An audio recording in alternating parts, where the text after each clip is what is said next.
అన్నా వీడేనా మార్కెట్లో నేను కాపాడింది వీడే.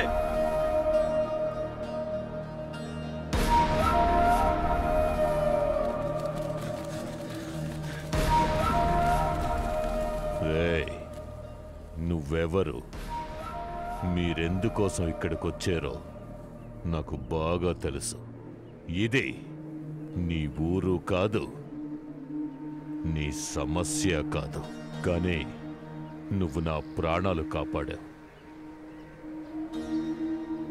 అనవసరంగా నీ వాళ్ళని బలి చేసుకోకు. బతికిపో పా. వాళ్ళ మీద ఓ చిన్న పెట్టి కేసు కూడా ఫైల్ అవ్వకూడదు. గుర్తుపెట్టుకో, వీళ్ళొక్క తప్పు చేసిన నోబడీ కెన్ సేవ్ దెమ్. వాళ్ళకి ఏ సమస్య వచ్చినా నువ్వే తోడుగా ఉండాలి.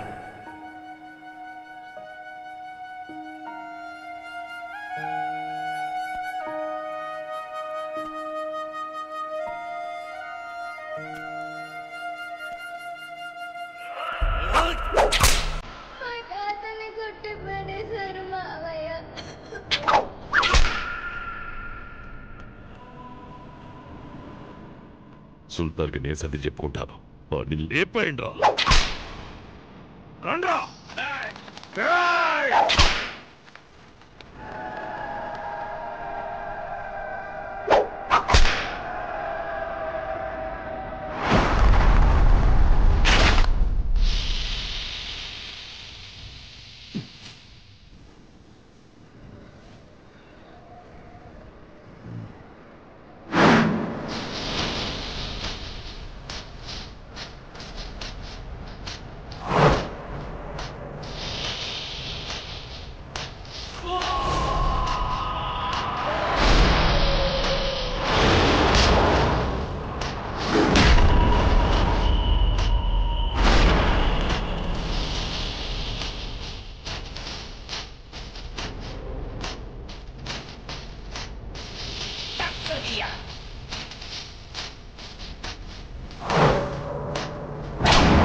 వద్దురా.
రేయ్, సుల్తాన్ మనం తక్కువ అంచనా వేశాం. ఒకరిని పట్టుకుని చితకబాదాడు. అబ్బా, పగిలిపోయింది.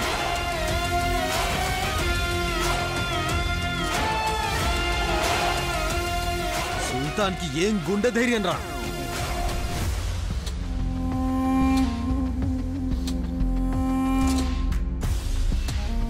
నేను చెప్తున్నాను, రాసి పెట్టుకోండి. సుల్తాన్ ఎదిరించే దమ్ ఎవరికీ లేదు.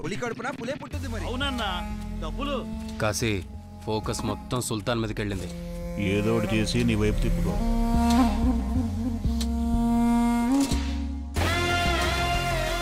ఇక మీదట సిటీ మన కంట్రోల్లోనే.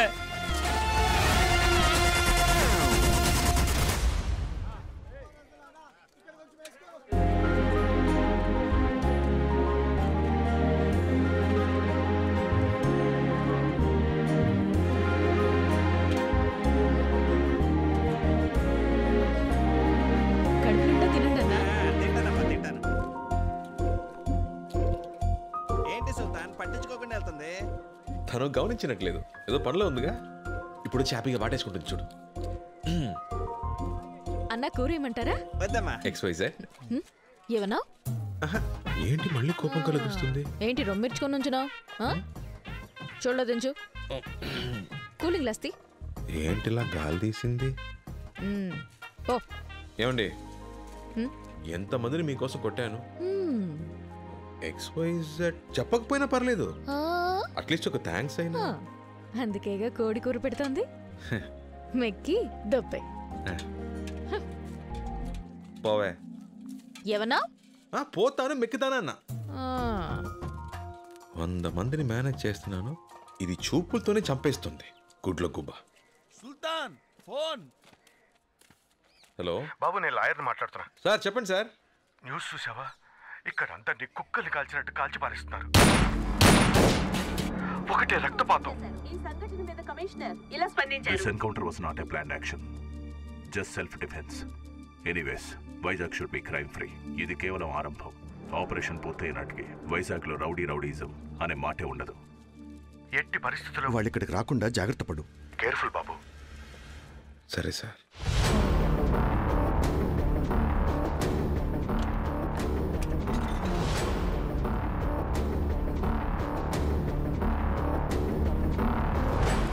సరే, మేము సాయంత్రం మా ఊరికి బయలుదేరతాం.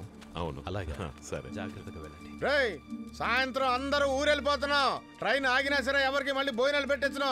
ఇక్కడే డబుల్ కోట మెక్కేయండి, అర్థమైందా? ఏంటి సుల్తాన్, ఆలోచించకుండా ఫోన్ చేయండి. ఇదిగో బాబు గురించి పట్టించు. ఏమయ్యా, మీరంతా ఒకటే కుటుంబం ఒకటిగా? నిజమా? అవును. భోజనాలకే బోలెడంత ఖర్చు అవుతుందేమో. రోజుకు 10 కిలోల బియ్యం మాయమైపోతాయి. ఏంటయ్యా నువ్వు, తినే పువ్వు కూడా లెక్క కడితే ఎలా చెప్పు? మా దగ్గరే గనక మీలాంటి వాళ్ళు 100 మంది ఉంటే చాలు. మేం ప్రతిరోజు 10 ఊళ్ళకు బువ్వ పెట్టగలం తెలుసా? ఎలా పెట్టగలరు? వీళ్ళందరినీ ఏకోజామనే పొలంలోకి దింపి ఒక పక్కనేమో 10 ఎకరాల్లో వంకాయ, బెండకాయ, టమాటా కూరగాయల్ని, ఇంకో పక్కన అరటి తోటని, వీటితో పాటు మిగిలిన భూమిలో వరిని పండిస్తే దిమ్మ తిరిగిపోతుంది. వీళ్ళతోనా జరిగే పని నా తాత? వీళ్ళకి వ్యవసాయం రాదు. అరే ఏంటి బాబు అలా అంటావు? సాఫ్ట్వేర్ కుర్రోళ్లే వ్యవసాయం చేయగలేంది, వీళ్ళు చేయలేరా? మీ తాత ముత్తాతలు వ్యవసాయం చేయలేదా ఏంటి? వ్యవసాయం మీ రక్తంలోనే ఉంది బాబు.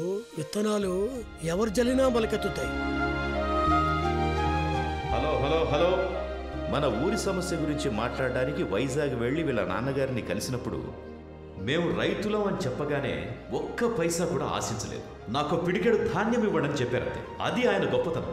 మనం రైతులం, పిడికెడు ధాన్యం ఏంటి, పండే పంటలో ప్రతి సంవత్సరం సగభాగం ఇచ్చేద్దాం. ఏం బాబు, ఇప్పుడు నీకు సంతోషమేగా? మీరు ఈ రోజే వైజాగ్ వెళ్తున్నారని మీ వాళ్ళు చెప్పారు. వెళ్లే ముందు ఇంకేం కావాలన్నా అడిగి మరీ తీసుకెళ్ళొచ్చు. బస్సు ఇదే మంచి టైము, వెళ్ళి పిల్లలు అడిగేసి ఇల్లు పో. అడుగుతాడు.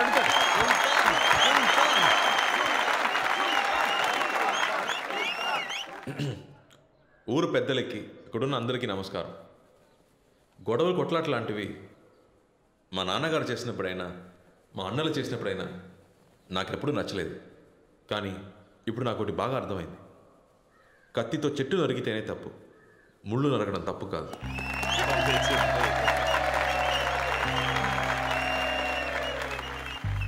కొన్నేళ్ల క్రితం విజ్ఞానం ఎదగాలి, వ్యవసాయం ఎదగాలని మాట్లాడేవాళ్ళం. కానీ ఇప్పుడు ఈ ఊరికి వచ్చాక అర్థమైంది, విజ్ఞానం బాగా ఎదిగింది, వ్యవసాయమే వెనకబడిపోయింది. దాని గురించి ఎవరు పట్టించుకోవట్లేదు. అంతెందుకు నేనే డబ్బు ఉంటే సరిపోతుంది, ఆ డబ్బుతో తిన్నైనా నీళ్ళైనా కొనుక్కోవచ్చుని అనుకునేవాడిని.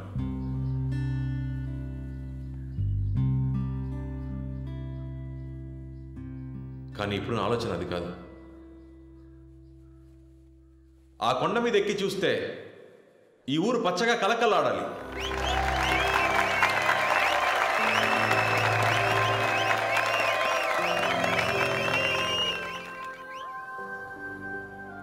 ఇక్కడ పండించే ధాన్యంతోనే నా పెళ్లి భోజనం పెట్టాలి.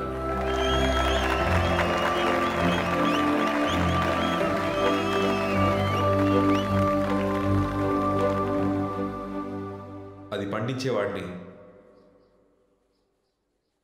నేనే కావాలి. ఏం ప్లాన్ చేస్తున్నాడు అర్థం కావట్లేదు.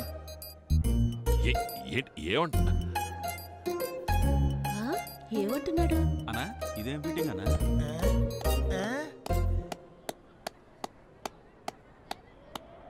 మీకు అర్థం కాల?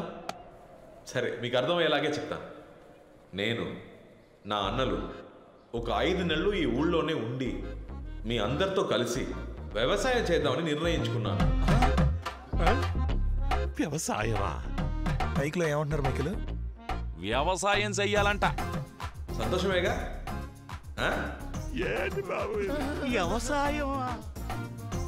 వ్యవసాయం అంటే మాకేమీ చులకన కాదండి, దిగితే మేమో చేస్తాం.